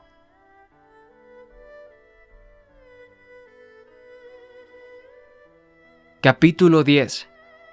Sobre la topología. Algunos terrenos son fáciles, otros difíciles, algunos neutros, otros estrechos, accidentados o abiertos. Cuando el terreno sea accesible, sé el primero en establecer tu posición, eligiendo las alturas soleadas, una posición que sea adecuada para transportar los suministros. Así tendrás ventaja cuando libres la batalla. Cuando estés en un terreno difícil de salir, estás limitado. En ese terreno, si tu enemigo no está preparado, puedes vencer si sigues adelante. Pero si el enemigo está preparado y sigues adelante, tendrás muchas dificultades para volver de nuevo a él, lo cual jugará en contra tuya. Cuando es un terreno desfavorable por ambos bandos, se dice que es un terreno neutro. En un terreno neutro, incluso si el adversario te ofrece una ventaja, no te aproveches de ella. Retírate, induciendo a salir a la mitad de las tropas enemigas, y entonces caes sobre él aprovechándote de esa condición favorable. En un terreno estrecho, si eres el primero en llegar, debes ocuparlo totalmente y esperar al adversario. Si él llega antes, no lo persigas si bloquea los desfiladeros. Persíguelos solo si no los bloquea. En terreno accidentado, si eres el primero en llegar, debes ocupar sus puntos altos y soleados y esperar al adversario. Si éste los ha ocupado antes, retírate y no lo persigas. En un terreno abierto, la fuerza del ímpetu se encuentra igualada y es difícil provocarla a combatir de manera desventajosa para él. Entender esas 6 clases de terreno es la responsabilidad principal del general, y es imprescindible considerarlos. Estas son las configuraciones del terreno. Los generales que las ignoran salen derrotados. Así pues, entre las tropas están las que huyen, las que se retraen, las que se derrumban, las que se rebelan y las que son derrotadas. Ninguna de esas circunstancias constituyen desastres naturales, sino que son debidas a los errores de los generales. Las tropas que tienen el mismo ímpetu, pero que atacan en proporción de 1 contra 10, salen derrotadas. Los que tienen tropas fuertes pero cuyos oficiales son débiles, quedan retraídos. Los que tienen soldados débiles al mando de oficiales fuertes se verán en apuros. Cuando los oficiales superiores estén encolerizados y son violentos y se enfrentan al enemigo por su cuenta y por despecho, y cuando los generales ignoran sus capacidades, el ejército se desmoronará. Como norma general, para poder vencer al enemigo, todo el mando militar debe tener una sola intención, y todas las fuerzas militares deben cooperar. Cuando los generales son débiles y carecen de autoridad, cuando las órdenes no son claras, cuando oficiales y soldados no tienen solidez y las formaciones son anárquicas, se produce revuelta. Los generales que son derrotados son aquellos que son incapaces de calibrar a los adversarios. Entran en combate con fuerzas superiores en número o mejor equipadas y no seleccionan a sus tropas según los niveles de preparación de las mismas. Si empleas soldados sin seleccionar a los preparados de los no preparados, a los arrojados y a los timoratos, te estás buscando tu propia derrota. Esas son las 6 maneras de ser derrotado. La comprensión de esas situaciones es la responsabilidad suprema de los generales y deben ser consideradas. La primera es no calibrar el número de fuerzas. La segunda, la ausencia de un sistema claro de recompensas y castigos. La tercera, la insuficiencia de entrenamiento. La cuarta, es la pasión irracional. La quinta, es la ineficacia de la ley y del orden. Y la sexta, es el fallo de no seleccionar a los soldados fuertes y resueltos. La configuración del terreno puede ser un apoyo para el ejército, para los jefes militares. El curso de la acción adecuada es calibrar al adversario para asegurar la victoria y calcular los riesgos y las distancias. Salen vencedores los que libran batallas conociendo estos elementos. Salen derrotados los que luchan ignorándolos. Por lo tanto, cuando las leyes de la guerra señalan una victoria segura, es claramente apropiado entablar batalla, incluso si el gobierno ha dado órdenes de no atacar. Si las leyes de la guerra no indican una victoria segura, es adecuado no entrar en batalla, aunque el gobierno haya dado la orden de atacar. De este modo se avanza sin pretender la gloria. Se ordena la retirada sin evitar la responsabilidad, con el único propósito de proteger a la población y en beneficio también del gobierno. Así se rinde un servicio valioso a la nación. Avanzar y retirarse en contra de las órdenes del gobierno no se hace por interés personal, sino para salvaguardar las vidas de la población y en auténtico beneficio del gobierno. Los servidores de esta talla son muy útiles para mi pueblo, para un pueblo. Mira por tus soldados como miras por un recién nacido. Así estarán dispuestos a seguirte hasta los valles más profundos. Cuida de tus soldados como cuidas de tus queridos hijos y morirán gustosamente contigo. Pero si eres tan amable con ellos que no los puedes utilizar, si eres tan indulgente que no les puedes dar órdenes, tan informal que no puedes disciplinarlos, tus soldados serán como niños mimados y por lo tanto inservibles. Las recompensas no deben utilizarse solas, ni debe confiarse solamente en los castigos. En caso contrario, las tropas, como niños mimosos, se acostumbran a disfrutar o a quedar resentidas por todo. Eso es dañino y los vuelve inservibles. Si sabes que tus soldados son capaces de atacar, pero ignoras si el enemigo es invulnerable a un ataque, tienes solo la mitad de posibilidades de ganar. Si sabes que tu enemigo es vulnerable a un ataque, pero ignoras si tus soldados son capaces de atacar, solo tienes la mitad de posibilidades de ganar. Si sabes que el enemigo es vulnerable a un ataque y tus soldados pueden llevarlo a cabo, pero ignoras si la condición del terreno es favorable para la batalla, tienes la mitad de probabilidades de vencer. Por lo tanto, los que conocen las artes marciales no pierden el tiempo cuando efectúan sus movimientos, ni se agotan cuando atacan. Debido a esto, se dice que cuando te conoces a ti mismo y conoces a los demás, la victoria no es un peligro. Cuando conoces el cielo y la tierra, la victoria es inagotable.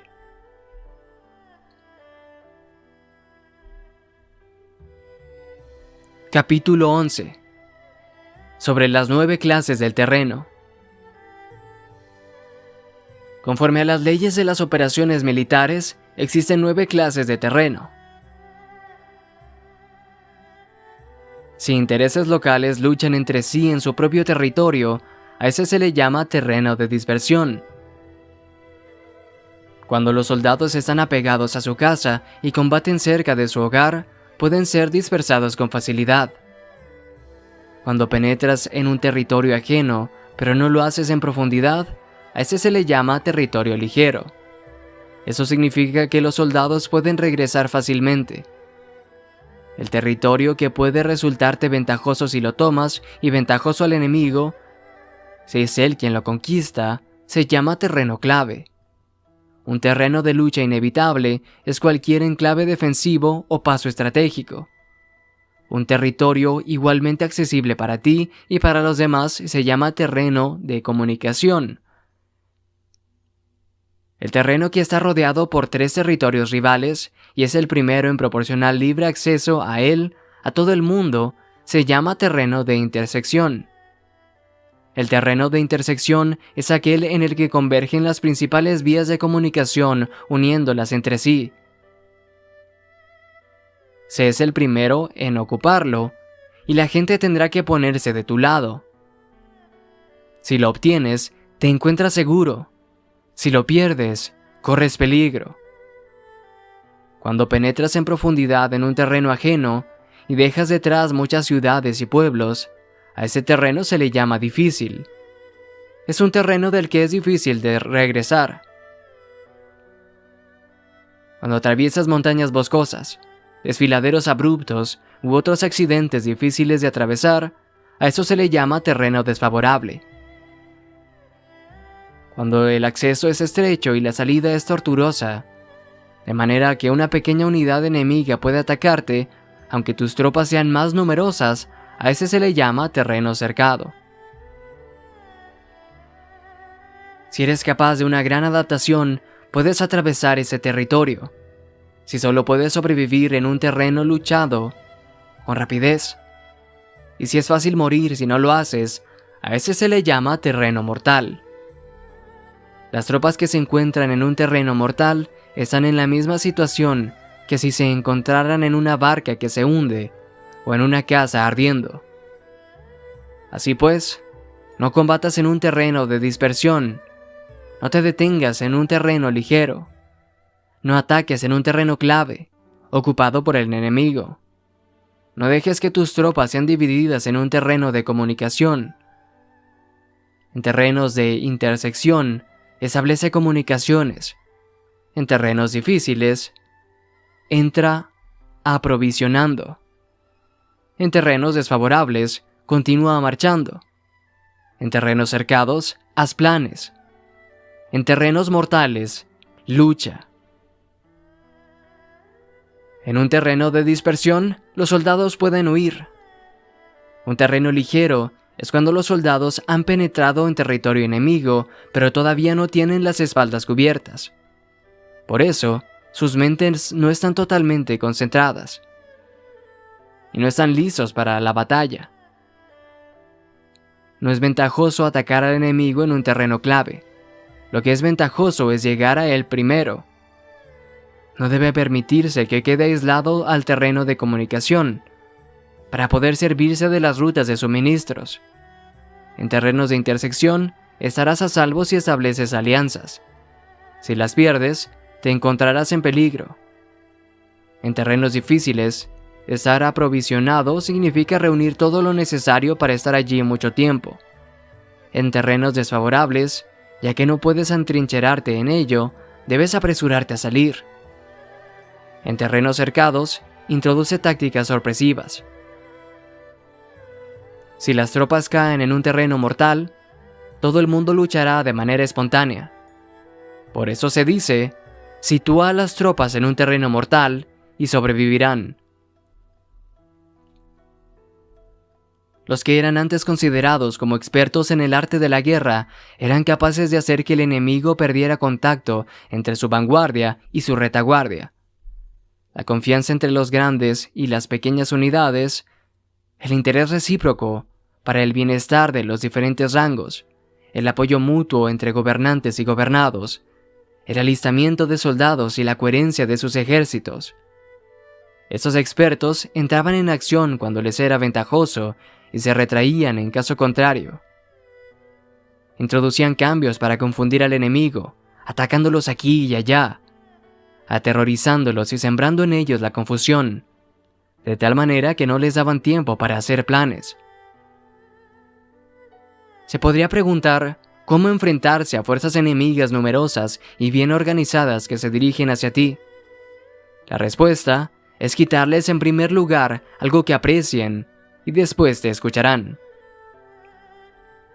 La rapidez de acción es el factor esencial de la condición de la fuerza militar, aprovechándose de que los errores que cometen los mismos adversarios, desplazándose por caminos que no esperan y atacando cuando no están en guardia.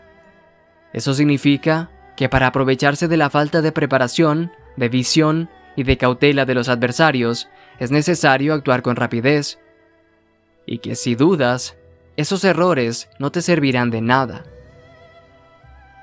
En una invasión, por regla general, cuando más se adentran los invasores en el territorio ajeno, más fuertes se hacen, hasta el punto de que el gobierno nativo no puede ya expulsarlos. Escoge campos fértiles y las tropas tendrán suficiente para comer. Cuida de su salud y evita el cansancio. Consolida su energía, aumenta su fuerza. Que los movimientos de tus tropas y la preparación de tus planes sean insondables. Consolida la energía más entusiasta de tus tropas. Ahorra las fuerzas sobrantes. Mantén en secreto tus formaciones y tus planes, permaneciendo insondable para los enemigos. Y espera que se produzca un punto vulnerable para avanzar. Sitúa a tus tropas en un punto que no tenga salida, de manera que tengan que morir antes de poder escapar. Porque, ante la posibilidad de la muerte, ¿qué no estarán dispuestas a hacer? Los guerreros dan entonces lo mejor de sus fuerzas. Cuando se hallan ante un grave peligro, pierden el miedo. Cuando no hay ningún sitio a donde ir, permanecen firmes. Cuando están totalmente implicados en un terreno, se aferran a él. Si no tienen otra opción, lucharán hasta el final. Por esta razón, los soldados están vigilantes sin tener que estar estimulados. Se alistan sin tener que ser llamados a filas. Son amistosos sin necesidad de promesas y se puede confiar en ellos sin necesidad de órdenes. Esto significa que cuando los combatientes se encuentran en peligro de muerte, sea cual sea su rango, todos tienen el mismo objetivo y por lo tanto, están alertas sin necesidad de ser estimulados. Tienen buena voluntad de manera espontánea y sin necesidad de recibir órdenes, y puede confiarse de manera natural en ellos sin promesas ni necesidad de jerarquía. Prohíbe los augurios para evitar las dudas, y los soldados nunca te abandonarán. Si tus soldados no tienen riquezas, no es porque las desdeñen. Si no tienen más longevidad, no es porque no quieran vivir más tiempo. El día en que se da la orden de marcha, los soldados lloran. Así pues, una operación militar preparada con pericia debe ser como una serpiente veloz que contraataca con su cola cuando alguien le ataca por la cabeza. Contraataca con la cabeza cuando alguien le ataca por la cola.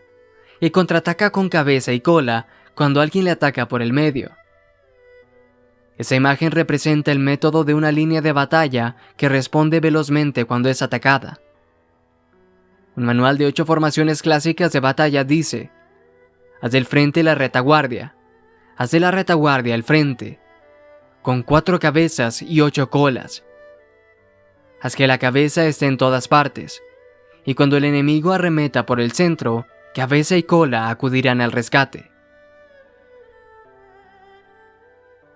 Puede preguntarse la cuestión de si es posible hacer que una fuerza militar sea como una serpiente rápida. La respuesta es afirmativa.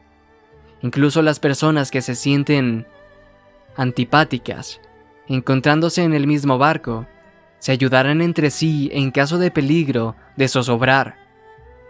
Es la fuerza de la situación la que hace que esto suceda. Por esto, no basta con depositar la confianza en caballos atados y ruedas fijadas.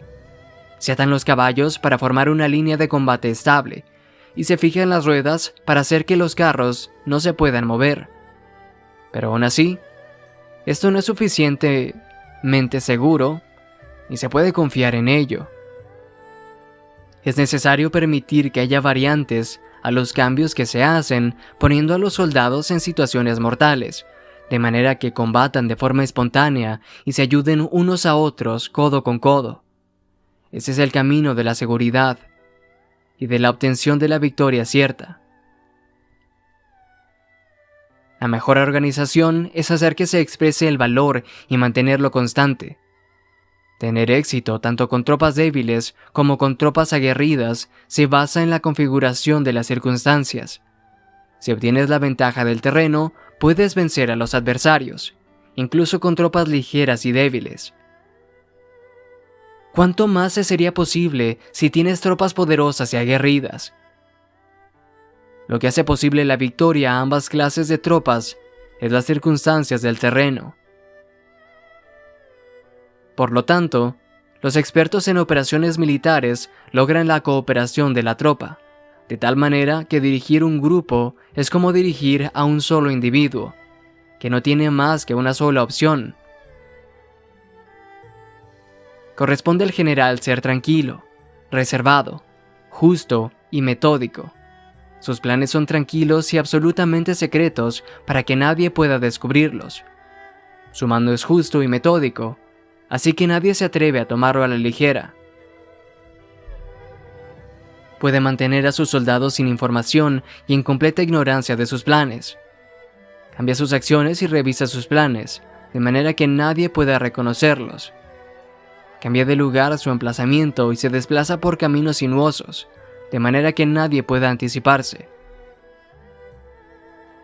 Puedes ganar cuando nadie puede entender en ningún momento cuáles son tus intenciones. Dice un gran hombre: el principal engaño que se valora en las operaciones militares no se dirige solo a los enemigos, sino que empieza por las propias tropas, para hacer que le sigan a uno sin saber a dónde van. Cuando un general fija una meta a sus tropas, es como el que sube a un lugar elevado y después retira la escalera. Cuando un general se adentra muy en el interior del territorio enemigo, está poniendo a prueba todo su potencial. Ha hecho quemar las naves a sus tropas y destruir sus casas. Así las conduce como un rebaño y todos ignoran hacia dónde se encaminan. Incumbe a los generales reunir a los ejércitos y ponerlos en situaciones peligrosas. También han de examinar las adaptaciones a los diferentes terrenos, las ventajas de concentrarse o dispersarse y las pautas de los sentimientos y situaciones humanas. Cuando se habla de ventajas y de desventajas, de la concentración y de la dispersión, quiere decir que las pautas de los comportamientos humanos cambian según los diferentes tipos de terreno. En general, la pauta general de los invasores es unirse cuando están en el corazón del territorio enemigo, pero tienden a dispersarse cuando están en las franjas fronterizas. Cuando dejas tu territorio y atraviesas la frontera en una operación militar, te hallas en un terreno aislado. Cuando es accesible desde todos los puntos, es un terreno de comunicación. Cuando te adentras en profundidad, estás en un terreno difícil. Cuando penetras poco, estás en un terreno ligero. Cuando tus espaldas se hallan espesuras infranqueables y delante pasajes estrechos, estás en un terreno cercado. Cuando no haya sitio a donde ir, se trata de un terreno mortal. Así pues, en un terreno de dispersión, yo unificaría las mentes de los soldados. En un terreno ligero, las mantendría en contacto. En un terreno clave, les haría apresurarse para tomarlo. En un terreno de intersección, prestaría atención a la defensa. En un terreno de comunicación, establecería sólidas alianzas. En un terreno difícil, aseguraría suministros continuados. En un terreno desfavorable, urgiría a mis tropas a salir rápidamente de él. En un terreno cercado, cerraría las entradas. En un terreno mortal, indicaría a mis tropas que no existe ninguna posibilidad de sobrevivir. Por esto, la psicología de los soldados consiste en resistir cuando se ven rodeados, luchar cuando no se puede evitar y obedecer en casos extremos.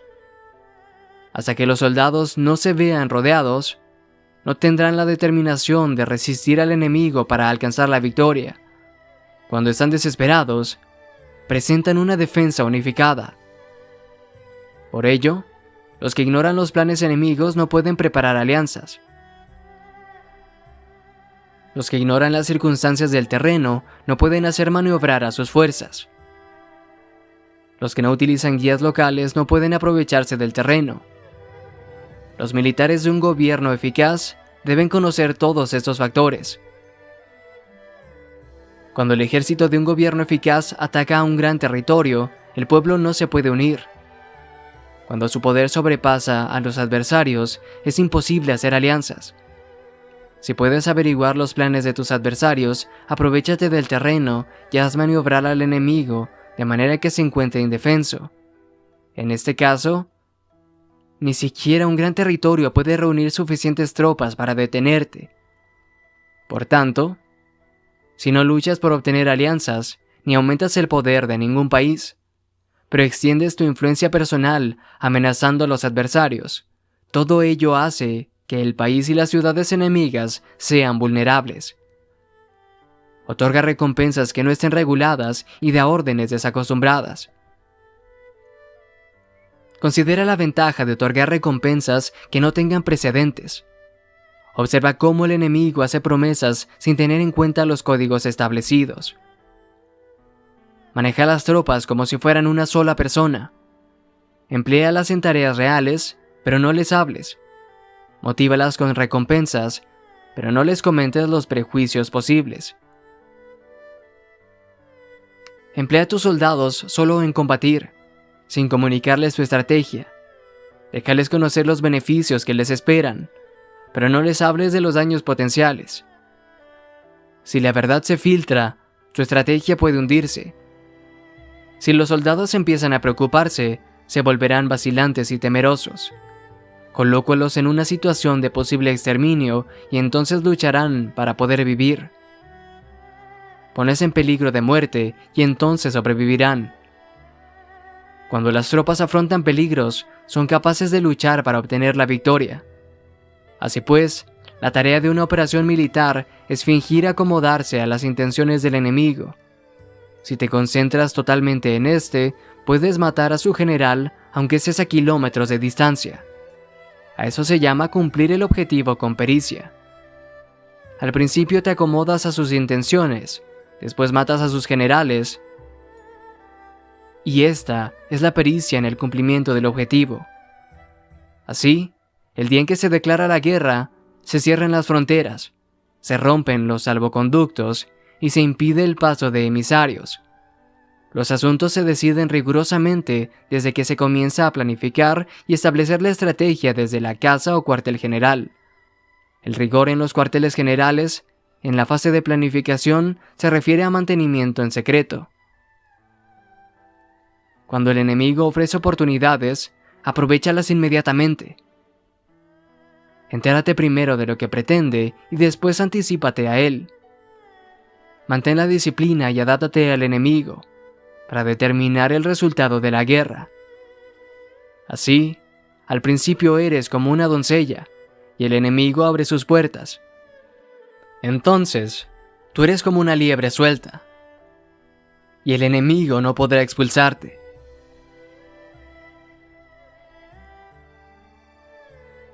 Capítulo 12.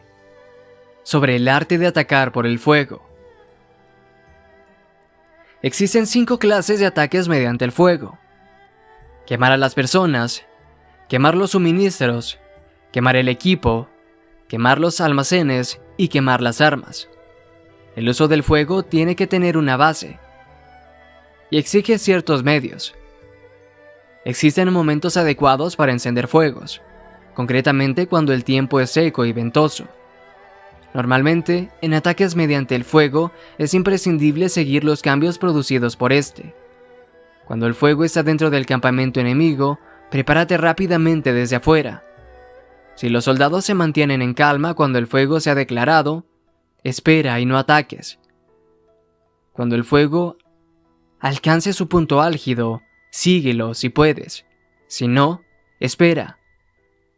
En general, el fuego se utiliza para sembrar la confusión en el enemigo y así poder atacarle. Cuando el fuego puede ser prendido en campo abierto, no esperes a hacerlo en su interior. Hazlo cuando sea oportuno. Cuando el fuego sea atizado para el viento, no ataques en dirección contraria a este.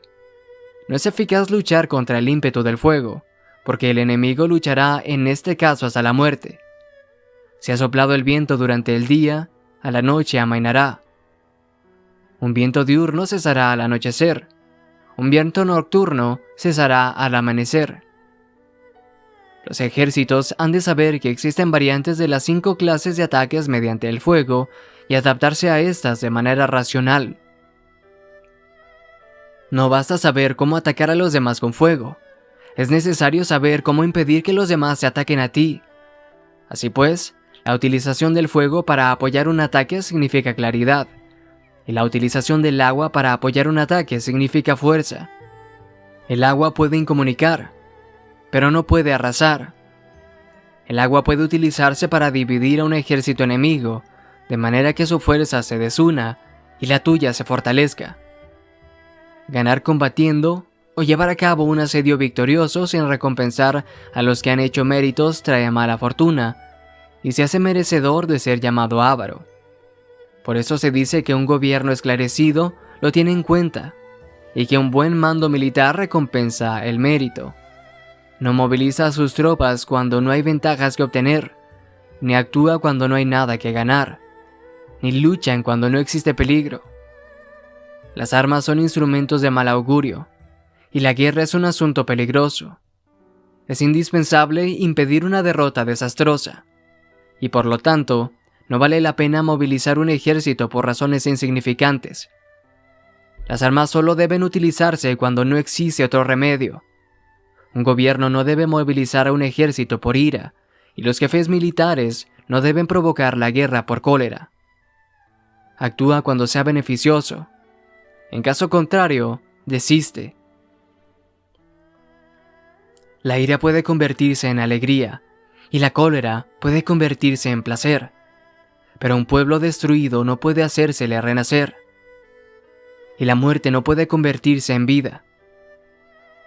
En consecuencia, un gobierno esclarecido presta atención a todo esto, y un buen mando militar lo tiene en cuenta. Esta es la manera de mantener a la nación a salvo y de conservar intacto a su ejército.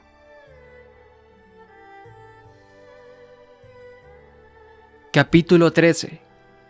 Sobre la concordia y la discordia. Una operación militar significa un gran esfuerzo para el pueblo, y la guerra puede durar muchos años para obtener una victoria de un día. Así pues, fallar en conocer la situación de los adversarios, por economizar en aprobar gastos para investigar y estudiar a la oposición es extremadamente inhumano, y no es típico de un buen jefe militar, de un consejero de gobierno, ni de un gobernante victorioso.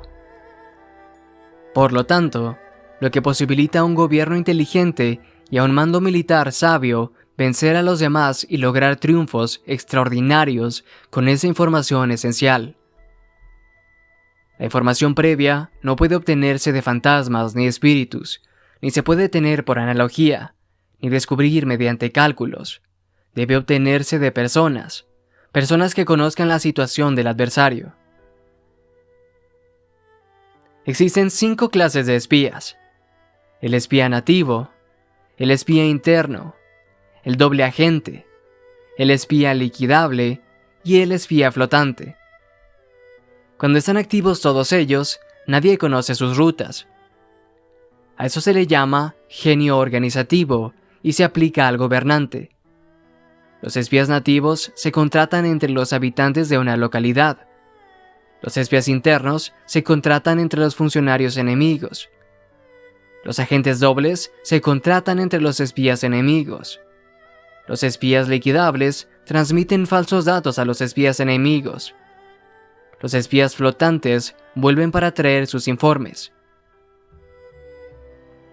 Entre los funcionarios del régimen enemigo se hallan aquellos con los que se puede establecer contacto, y a los que se puede sobornar para averiguar la situación de un país y descubrir cualquier plan que se trame contra ti. También pueden ser utilizados para crear desavenencias y desarmonía. En consecuencia, nadie en las Fuerzas Armadas es tratado con tanta familiaridad como los espías, ni a nadie se le otorgan recompensas tan grandes como a ellos, ni hay asunto más secreto que el espionaje. Si no se trata bien a los espías, pueden convertirse en renegados y trabajar para el enemigo. No se pueden utilizar a los espías sin sagacidad y sin conocimiento. No puede uno servirse de espías sin humanidad y justicia. No se puede obtener la verdad de los espías sin sutileza. Ciertamente, es un asunto muy delicado. Los espías son útiles en todas partes. Cada asunto requiere un conocimiento previo. Si algún asunto de espionaje es divulgado antes de que el espía haya informado, este y el que lo haya divulgado deben eliminarse. Siempre que quieras atacar a un ejército, asediar una ciudad o atacar a una persona, has de conocer previamente la identidad de los generales que la defienden, de sus aliados, sus visitantes, sus centinelas y de sus criados. Así pues, haz que tus espías averigüen todo sobre ellos. Siempre que vayas a atacar y a combatir, debes conocer primero los talentos de los servidores del enemigo. Así puedes enfrentarte a ellos según sus capacidades. Debes buscar a agentes enemigos que hayan venido a espiarte, sobornarlos e inducirlos a pasarse a tu lado, para poder utilizarlos como agentes dobles. Con la información obtenida de esta manera, puedes encontrar espías nativos y espías internos para contratarlos. Con la información obtenida de estos, puedes fabricar información falsa sirviéndote de espías liquidables. Con la información así obtenida, puedes hacer que los espías flotantes actúen según los planes previstos. Es esencial para un gobernante conocer las 5 clases de espionaje, y ese conocimiento depende de los agentes dobles. Así pues, estos deben ser bien tratados. Así, solo un gobernante brillante o un general sabio que pueda utilizar a los más inteligentes para el espionaje puede estar seguro de la victoria. El espionaje es esencial para las operaciones militares, y los ejércitos dependen de él para llevar a cabo sus acciones. No será ventajoso para el ejército actuar sin conocer la situación del enemigo, y conocer la situación del enemigo no es posible sin el espionaje.